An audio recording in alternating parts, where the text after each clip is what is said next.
No doubt about it, walking is an incredible exercise as we age and something that everyone should be focusing on. But walking is just not enough.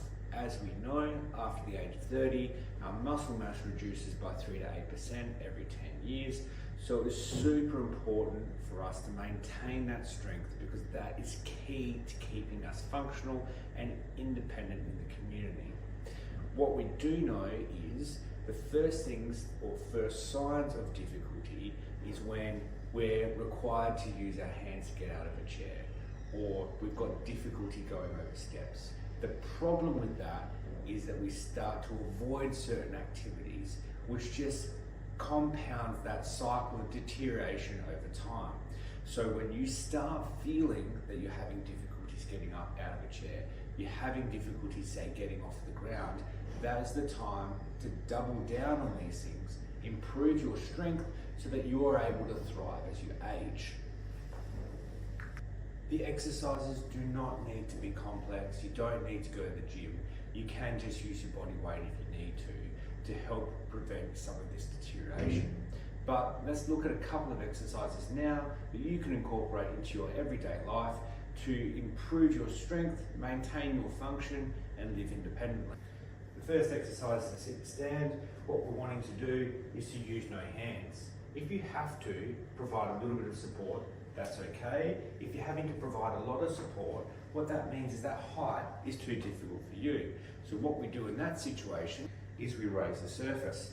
So once you find the height that you can do that, what we're going to start with is starting with 2 sets of 10.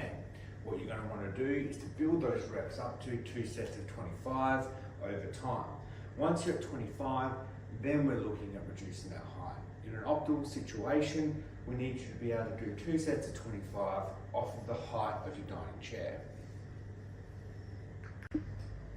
Next exercise, calf raises. Obviously the calf, super important in propulsion when we're walking. If we're losing propulsion when we're walking, we're losing gait speed, we're losing stride length. These all compound into the effort in which we're walking, and if it's taking too much effort to walk, we start not doing it and avoiding the activity, which then just cycles into further deterioration.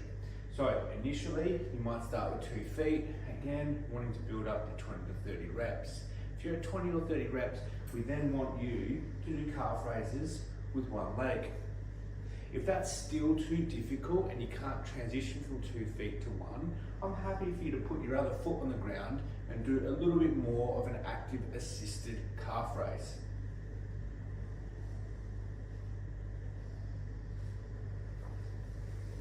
The third exercise is a glute bridge. So knees bent about 90, hips in a slightly bent position. We're going to lift our pelvis up. What we're wanting to do is try and maintain full range. We're getting good hamstring and glute activation in this exercise. And again, we're going for reps here, so we're going to try and build up to doing, say, 20 reps. Once you're at 20, then we're going to try and hold that leg out and do a single leg. Basically, that can be too difficult, so you can bend that knee and make it a smaller lever, or you can rest that leg down onto the bed and do a modified single leg glute bridge. The main takeaway here is strength is not for the young. Strength is super important as we age, especially after the age of 30, as we know that our muscle mass is starting to deteriorate, and we know that strength is pivotal to independence. As we are all living longer these days, I feel it is super important to maintain your independence, maintain your strength, so you can actually do the things that you want to do in retirement.